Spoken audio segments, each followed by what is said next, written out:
Hello, good morning friends. Welcome back to my channel Maya's creations में मैं लता आप लोगों का ढेर सारा स्वागत करती हूँ। तो फ्रेंड्स, आज मैं ना इस रूम की सफाई कर रही हूँ और काफ़ी फैल गया है काम। और व्लॉग मैंने बाद में स्टार्ट किया। मैं अभी पंखा वगैरह झाड़ चुकी हूँ और नीचे दिखाती हूँ। देखिए कचरा कितना निकला है इस घर में बोल रही हूँ, इस कमरे में। हम कितनी भी रूटीन में सफाई कर लें, हम कुछ भी चीज़ों को डेली मैनेज करके चलते हैं, उसके बावजूद भी जो दिवाली की सफाई होती है वो दिवाली की ही सफाई होती है, उसका कोई तोड़ नहीं है। क्योंकि दिवाली पे ना हम एक एक कोना है जो अपना साफ करने की पूरी पूरी कोशिश करते हैं। तो इसी जद्दोजहद में मैं भी लगी हुई हूँ और मेरी सिचुएशन टेलरिंग करने वाले हर एक इंसान को अच्छे से समझ में आ सकती है कि हमारे पास ना समय की इतनी कमी होती है। इस टाइम पे काम इतना ज़ोरों शोरों पे होता है, साथ ही में अपने घर की साफ़ सफाई करना, उसके लिए टाइम निकालना बहुत मुश्किल होता है। अभी दिवाली में 2 से 3 दिन रह गए, तब जाकर मैंने अब अपनी दिवाली की सफाई है जो स्टार्ट की है। कल मेरी बेटी ने भी बोल दिया मुझे कि मम्मी सब लोगों के घर की सफाई हो गई है, आप इस बार दिवाली की सफाई नहीं करने वाले। मैंने कहा बेटा इस बार काम कुछ ज़्यादा ही हो गया है और बस काम ख़त्म कर दूँ तो उसके बाद मैं भी अपनी दिवाली की सफाई है वो स्टार्ट करूँगी। तो बस अभी जैसे तैसे मैंने दिवाली की सफाई है जो शुरू कर दी है। अब आगे आगे देखते हैं कि कैसे इस कामों को मैं निपटाती हूँ। वैसे भी इस बार क्या है ना कि मेरी हर एक जो तैयारी है ना वो लास्ट मिनट ही हो रही है। करवा चौथ भी मैंने लास्ट मिनट पे तैयारी की, होली अष्टमी की भी मैंने ये वाली साड़ी ही मैंने पहनी थी, तो इनको अब उठा के रखूँगी मैं। यही साड़ी मैंने पहनी थी तो इसकी भी तैयारी मैंने लास्ट टाइम पर की थी। मैंने बेल्ट बनाकर लगा कर तैयार की थी, क्योंकि जब हम पूरा दिन साड़ी पहन के रखते हैं ना, जो लोग रेगुलर लाइफ में, देखिए मैं सूट भी नहीं जल्दी से कैरी करती हूँ, तो साड़ी पहनना ना अपने आप में एक बहुत बड़ा टास्क हो जाता है। उसके साथ फिर काम करना सब कुछ, तो बेल्ट अगर लगी हो ना साड़ी में तो अच्छे से मैनेज हो जाती है। तो इस वजह से मैंने एक रात पहले इसमें भी बेल्ट लगा कर इसको रेडी किया था। तो इस तरीके से सारे ही त्योहारों की तैयारी ना इस बार मेरी हो रही है बिल्कुल लास्ट मिनट में। तो चलिए देखते हैं, जैसे तैसे हम भी अपनी घर की सफाई है जो कंप्लीट कर लेंगे और माता लक्ष्मी जी का स्वागत करेंगे। तो चलिए ब्लॉग में बने रहिएगा। फ्रेंड्स, कल जो मैंने आपके साथ आसाम की साड़ी की एक वीडियो शेयर की थी ना, उससे पहले मैंने किया था ये सब काम और मुझे यही वीडियो शेयर करनी थी, बट फिर मैंने बाद में उसको एडिट किया और उसको आप लोगों को पहले शेयर कर दिया। तो फ्रेंड्स, अब जाकर मेरी ना दिवाली की सफाई शुरू हुई है। वैसे तो मैंने रक्षाबंधन पर काफ़ी डीप क्लीनिंग की थी घर पर, लेकिन चाहे कितनी भी डीप क्लीनिंग कर ले उस बात को 2 महीने हो गए हैं। डस्टिंग करना और ये सब चीज़ें डेली लाइफ मतलब रूटीन में चलती हैं, उसके बावजूद भी दिवाली की सफाई का एक अलग ही मिशन होता है। दिवाली पर हम घर का एक एक कोना, सारे बेड्स खोल कर साफ़ करना और सारी अलमीरा को दोबारा से जमाना है ना, ये सब काम हम डीप में जाके करते हैं। इसलिए हमारा काम है जो काफ़ी फैल जाता है। और जब आपके पास कोई हेल्प करने वाला ना हो, आपको अकेले सारी चीज़ें मैनेज करनी हो, तो आप घर में पूरा पूरा दिन एक सफाई अभियान को नहीं दे सकते हैं। आपको चीज़ें मैनेज करके चलनी पड़ती हैं। तो मेरे साथ ये काम है, मेरे पास हाउस हेल्पर है जो सिर्फ झाड़ू पोछा और बर्तन करती है। अगर मुझे उससे दिवाली की सफाई करवानी है तो या तो मैं उसको एक्स्ट्रा पे करूं, और मुझे ना सच बताऊं एक्स्ट्रा पे करने से ज़्यादा दिक्कत नहीं है, बट मुझे ना समझ में नहीं आता। मुझे ऐसा लगता है एक घर को एक गृहिणी ही अच्छे से समझती है। मेरे अलावा हाउस हेल्पर तो छोड़िए, मुझे ऐसा लगता है दूसरा भी उन सब चीज़ों को अच्छे से नहीं करता है। मैंने कई बार कोशिश की है पीछे ये सब चीज़ें कि थोड़ी हाउस हेल्पर की हेल्प ले लूँ, बट ना मैं सेटिस्फाइड नहीं हो पाती हूँ। जिस तरीके से मैं अपने काम को करती हूँ ना, मुझे अकेले ही आदत है। देखिए ये हाउस हेल्पर मैंने अब जाकर यहाँ पर होम बुटीक जब से स्टार्ट किया है, फिर यूट्यूब का भी काम होता है, तब जाकर मैंने हाउस हेल्पर को रखा है ना। उससे पहले शादी के इतने साल हो गए हैं, मैं अकेले ही काम करती आई हूँ। अपने मायके में भी हम मम्मी की अकेले हेल्प किया करते थे, ससुराल में भी मैंने अकेले ही ये सब काम को किया है, यहाँ पर भी मैं अकेले काम किया करती थी। तो इसलिए ना एक आदत बन जाती है आपकी, आपको ना दूसरे के काम उतने सेटिस्फाइड करके नहीं जाते हैं। तो आज मैंने सोचा वेडनेसडे के दिन से मैंने ये स्टार्ट की है और दिवाली की सफाई भी मेरी पूरे एंड टाइम पर ही स्टार्ट हुई है, क्योंकि काम इस बार ज़्यादा था। मैंने बहुत काम को मना किया है, लेकिन बहुत से कस्टमर ऐसे होते हैं जो आपके रेगुलर होते हैं और जो आपको बहुत ही रिस्पेक्टफुली और बार बार इंसिस्ट करते करते हैं कि प्लीज़ मेरा काम कर दीजिए, तो कुछ कुछ काम फिर आपको लेने ही पड़ते हैं ना चाहते हुए भी। तो ये बात हर एक टेलर समझ सकता है आज के टाइम पर। देखिए यही अच्छे तरीके से कमाने के दिन भी होते हैं, अगर हम इन दिनों में काम नहीं करेंगे है ना, हमारा ही नुकसान होता है। हम अपने कस्टमर खो भी देते हैं कई बार इस चक्कर में। लेकिन जो आपके पास रेगुलर कस्टमर होते हैं वो एक एक दो दो महीने पहले भी आपके पास अपने काम को रख जाते हैं। चलिए ये सब चीज़ें तो लाइफ का हिस्सा है, बट मेरे काम ऑलमोस्ट अब ख़त्म होने वाले हैं। मैं दिवाली से 2 दिन पहले तो एटलीस्ट इन सब चीज़ों से फ्री हो जाऊँगी, तो फिर मैं अपने घर की साज सज्जा है जो उसके ऊपर ध्यान दूँगी। बट अभी मैंने ना डिसाइड किया है कि मैं सुबह का 1 घंटा या 2 घंटा इसको देने की कोशिश करूँगी, एक-एक रूम पकड़ूँगी और फिर हॉल एंड फिर किचन, ये सब करके ऐसे-ऐसे करके मैं अपने घर की सफाई करूँगी। तो सबसे पहले मैंने अपने होम बुटीक के एरिया को चुना है। इस रूम की सफाई भी मैंने रक्षाबंधन के टाइम पर ही की थी। उसके बाद तो ये और बिगड़ता चला गया, क्योंकि काम जैसे-जैसे फैलता है आप देख ही सकते हैं कि सारे बैग्स वगैरह सब कुछ जो भी चीज़ें मुझे ज़रूरत होती है ना, तो मैं उसको यूज़ करती रहती हूँ, लेकिन उसकी सही जगह पर उसको नहीं रख पा रही थी क्योंकि टाइम की बहुत ज़्यादा शॉर्टेज चल रही थी। तो अब मैं आज सोच रही हूँ इसको थोड़ा-सा ना सही करके रख देती हूँ चीज़ों को। और जो इसके कपड़े हैं धोने वाले, बेडशीट भी है, टेबल का क्लॉथ भी है, ये सब चीज़ें मैं धनतेरस वाले दिन ही चेंज करूँगी। जो धो के डालने वाला होगा, धूप अच्छी खासी निकलती है, 1 घंटे में सब चीज़ें सूख जाती हैं, तो मैं तभी की तभी इनको मतलब करूँगी। चद्दर वगैरह घर की जितनी भी होंगी वो धनतेरस वाले दिन मैं चेंज करती हूँ, तो उस दिन मैं इसको चेंज कर दूँगी। और अभी मैं ना जो भी क्लीनिंग है, जैसे फ़ैन मैंने झाड़ दिया है और सारी चीज़ों को सही तरीके से रख दूँगी। ये स्टैंड भी देख सकते हैं, मैंने अपनी साड़ियाँ तक भी इस पे ऐसे ही टांग रखी है। ये एक साड़ी मेरी है जो मैंने के टाइम पे डाली थी, बट ये ना मैं सैंपल के तौर पे बाहर रखती हूँ। कई बार कस्टमर आ जाते हैं जिनको अपनी साड़ी पे बेल्ट लगवानी होती है, तो वो एक बार सैंपल के तौर पर मुझसे पूछते हैं कि मुझे दिखा दीजिए, तो मैं इस साड़ी को ना बाहर ही रखती हूँ। अब मैं इस टेबल को ना अच्छे से क्लीन कर लूँगी। ये बैग हैं और ब्लाउजेज़ वगैरह। कुछ कस्टमर अपने चीज़ों के प्रति ना बहुत लापरवाह भी होते हैं, जिनको ना एक बार काम दे देते हैं तो फिर वो लेते नहीं। और ये देखिए ये मेरी साड़ी है जिसको मैंने दीपावली पे पहनने के लिए ऑर्डर तो कर दिया था, बट मुझे नहीं लगता है कि मैं इसको पहन पाऊँगी। कोई बात नहीं, नेक्स्ट ईयर से ही। देखिए मैं ना पता क्या करती हूँ, मैं हर साल यही सोचती हूँ कि ना अगली बार से मैं ना काम कम लूँगी और ना मैं ज़्यादा से ज़्यादा ध्यान अपनी चीज़ों की तरफ दूँगी। अपने कपड़े सिल के रखूँगी, अपने ब्लाउजेज़ सिल के रखूँगी, घर की साफ़ सफाई पहले से कर दूँगी।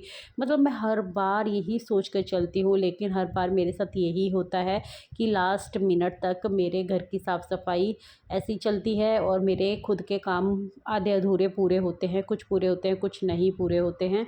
तो हर बार का यही सीन है और आप सबके साथ भी यही होता होगा या फिर नहीं होता, या फिर किस तरीके से आप इन सब चीज़ों को मैनेज करते हैं सिलाई के साथ-साथ। तो मुझे कोई राय देना चाहे, कोई सलाह देना चाहे तो वो भी आप मुझे ज़रूर से दीजिएगा।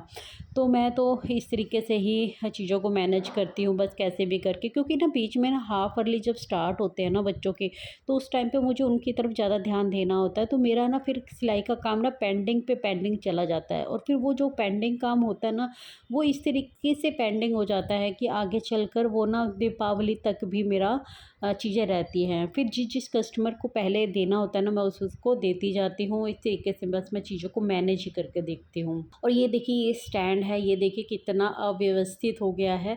ये लेसिस वगैरह जो मैंने यूज़ की थी सबको ऐसे ही खुला छोड़ रखा है। अच्छा, अगर आप सिलाई का काम करते हैं, होम बुटीक चलाते हैं, तो आपके पास ना कुछ मटेरियल ऐसा ज़रूर से होना चाहिए। जब आप शुरुआत कर रहे हैं, मैं तब नहीं कह रही हूँ, शुरुआत आप ज़ीरो से भी स्टार्ट कर सकते हैं। आपके अंदर बस एक टैलेंट होना चाहिए, थोड़े बहुत धागे होने चाहिए, बुकरम होनी चाहिए और एक सिलाई मशीन होनी चाहिए, तब आपका काम चल जाता है। फिर जैसे-जैसे आपके पास जो सामान की ज़रूरत हो आप ख़रीद सकते हैं खुले में। लेकिन जब आपका काम फिर वो चलने लग जाता है और आपके पास रेगुलर कस्टमर आने लग जाते हैं ना, तो आपके पास ना स्टॉक में कुछ सामान ज़रूर होना चाहिए। मैं ये नेक का ऐसे ज़रूर रखती हूँ। ये मेरे पास 2-3 मतलब अलग-अलग हैं।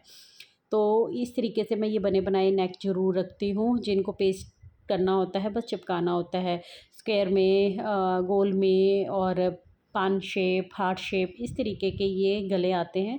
तो मुझे बहुत बेनिफिट लगता है, अगर ये होते हैं ना तो काम चल जाता है। पेस्टिंग पेपर आपके पास ज़रूर होना चाहिए। बुकरम मैं ना अब मैंने बंद कर दिया, क्योंकि मेरी सिलाई मशीन ना बुकरम से ख़राब होने का मुझे डर लगता है, उसका भूरा है ना इसके अंदर फंस जाता है। तो मैं अब ना पेस्टिंग पेपर का ही यूज़ करती हूँ ज़्यादा, या फिर नेक ऐसे ही बन जाता है मेरा इसी पेस्टिंग वाले से, पेस्टिंग वाली बुकरम से, ठीक है।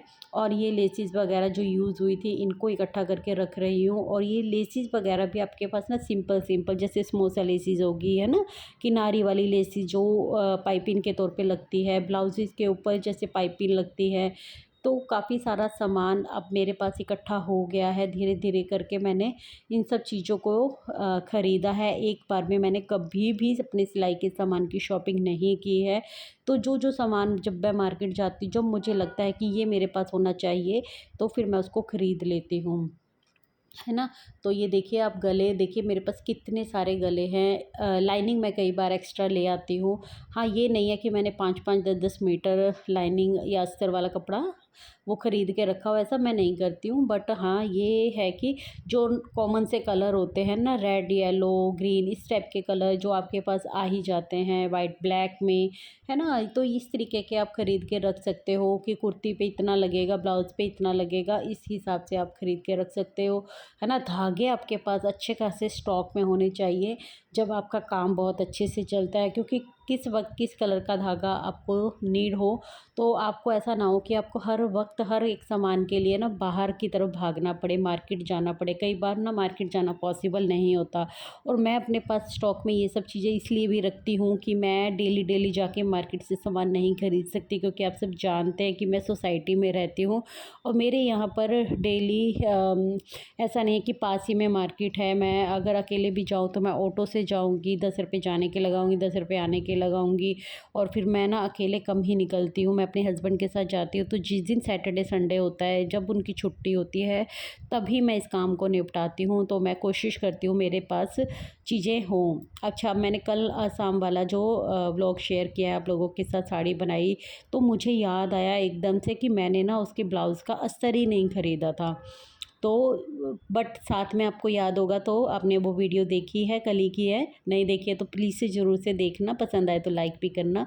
और उस वीडियो में मैंने दिखाया है कि पिंक कलर की मेरी साड़ी भी है जो मैंने मंगवाई थी, तो उसके साथ ना मैंने कब से अस्तर ख़रीद के रखा हुआ था कि मुझे उसका कुछ ना कुछ बनाना है। तो मेरे दिमाग में एकदम से महादेव जी ने आइडिया डाला कि हाँ, तेरे पास रखा हुआ है। अदरवाइज़ मैं बस पर्स उठा के अपना निकलने ही वाली थी रात के 8 बजे, क्योंकि वो मुझे किसी भी हालत में कट करके अरेंज करके रखना ही रखना था, क्योंकि नेक्स्ट डे फिर वो मुझे देना था। तो इस वजह से, बट फिर मुझे अचानक से दिमाग में आया कि नहीं, वो मेरे पास जो मेरा अस्तर है वो इस अस्तर मतलब इस पे चल जाएगा। तो जब मैंने रख के देखा तो वो अच्छा खासा चल गया उसके ऊपर, तो मेरा ऐसे काम चल गया। कई बार ऐसा होता है कि हम बहुत बिज़ी होते हैं, ये फेस्टिवल सीज़न चल रहा है, जो लाइफ है ना हमारी काफ़ी बिज़ी हो रखी है, हम बस एक के बाद एक काम निपटाते जाते हैं, ना दिमाग को आराम दे पा रहे हैं, ना ही शरीर को आराम दे पा रहे हैं। तो उस तरीके से अभी तो रूटीन लाइफ चल रही है, लेकिन फिर भी मैं मेंटली अपने आप को थोड़ा ईज़ी रखने की हमेशा कोशिश करती हूँ, पॉजिटिव सोचती हूँ, और सब कुछ अपने महादेव के भरोसे छोड़ देती हूँ कि चीज़ें अपने आप सेटल डाउन हो जाएंगी। एटलीस्ट दिवाली से 2 दिन पहले तक तो मैं इन सब चीज़ों से फ्री हो जाऊँगी, और जितना अपने कोशिश जितना अपने हाथ में होता है उस तरीके से हम अपने घर की सफाई या फिर साज सज्जा है जो वो काम निपटा ही लेंगे, है ना। तो बस मैं आप लोगों को ये बता रही थी कि ज़रूरत का सामान है ना जो, वो आपके पास हमेशा अवेलेबल होना चाहिए।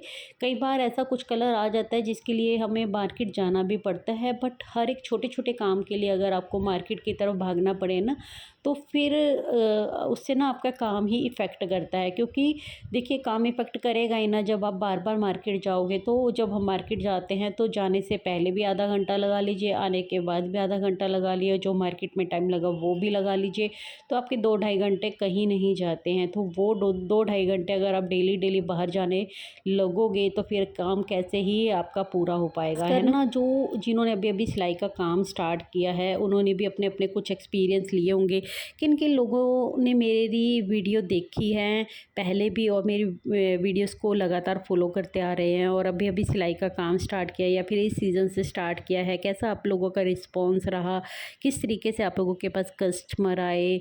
अगर मेरे साथ शेयर करना चाहें तो मुझे अच्छा लगेगा कि हाँ, किन किन बहनों ने काम स्टार्ट किया है, मुझे पता होगा तो अच्छा लगेगा।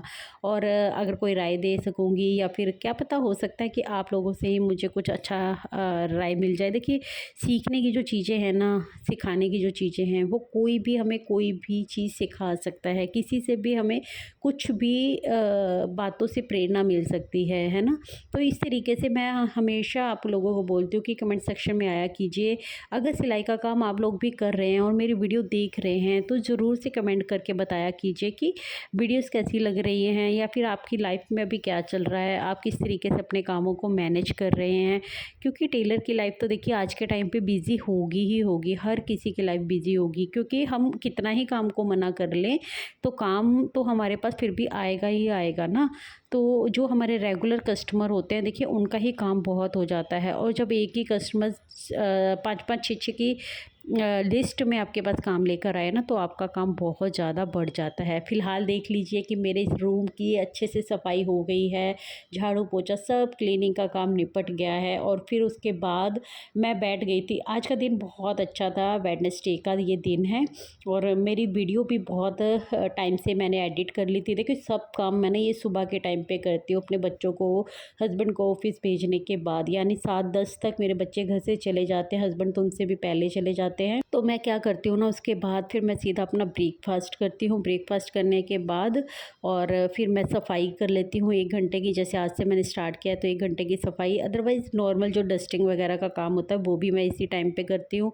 तो और क्या होता है ना, पहले मैं ना घूमने जाया करती थी, यानी कि मॉर्निंग वॉक पे जाया करती थी। बट हाँ, ये काम मेरे काम से मेरा इफ़ेक्ट ज़रूर पड़ा है कि मैं ना अभी अपनी रेगुलर वॉक है जो वो नहीं कर पा रही हूँ। बट कोई बात नहीं, दिवाली के बाद मैं इसको दोबारा से स्टार्ट कर दूँगी, क्योंकि इसके बिना ना मेरा काम नहीं चलता। अभी मुझे अच्छा फ़ील नहीं होता है, बट फिर भी मुझे पता है कि मैं अगर 1 घंटा अपनी वॉक पे लगाऊंगी, वही 1 घंटा मैं अपनी वीडियो एडिट करने पे भी लगा सकती हूँ। तो इसी तरीके से बस कामों को मैनेज कर रही हूँ, जल्दी जल्दी अपनी वीडियो एडिट करती हूँ। 2 घंटे तो एटलीस्ट लगते ही हैं एक वीडियो को एडिट करने में, टाइटल, थंबनेल, सब कुछ सीईओ करने में, सब कुछ काम करने में हमारे 2-2.5 घंटे चले जाते हैं। बट हाँ, आज मैंने देखिए ये कमरा भी साफ़ कर लिया था, मेरी वीडियो भी एडिट हो गई थी और टाइमली मैं अपने होम बुटीक में काम करना भी स्टार्ट कर दिया था। मतलब 11-11:30 के बीच का ये टाइम होगा, मैंने काम करना भी स्टार्ट कर दिया था। 2-2:30 बजे तक मैंने अच्छे से काम किया, जब तक बच्चों के आने का टाइम नहीं हो गया। तो कोई कोई दिन होता है ना जो बहुत ज़्यादा अच्छा होता है, जिस दिन हम अपने सारे काम है जो टाइमली निपटा लेते हैं। और कुछ कुछ दिन ऐसे भी होते हैं जब हम पूरी तरह सेटिस्फाइड नहीं होते, हमें लगता है कि हम और भी काम कर सकते थे। बट कोई बात नहीं, मुझे ऐसा लगता है कि अगर परमात्मा ने रात का टाइम ना बनाया होता ना, तो शायद एक हाउसवाइफ या फिर औरत, मुझे ऐसा लगता है बहुत ज़्यादा काम करती हैं यार, बहुत ज़्यादा। कभी कभी तो ना मुझे ऐसा लगता है अपनी पीठ ना हमें खुद ही थपथपा लेनी चाहिए कि हम इतना काम करते हैं, सुबह उठते से लेके रात के बेड तक सोने तक। मैं खुद आजकल बेड पर जब लेटती हूँ ना, तो एक मन में सेटिस्फेक्शन ज़रूर होता है कि नहीं यार, मैं एक पल भी चैन से नहीं बैठती हूँ, सारा दिन काम करती हूँ।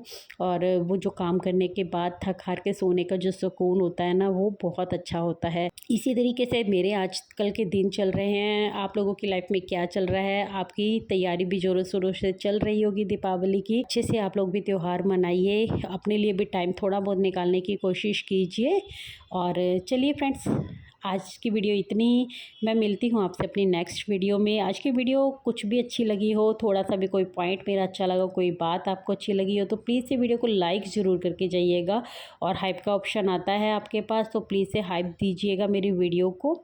और मैं मिलती हूँ आपसे अपनी नेक्स्ट वीडियो में। Take care, bye bye, thanks for watching guys.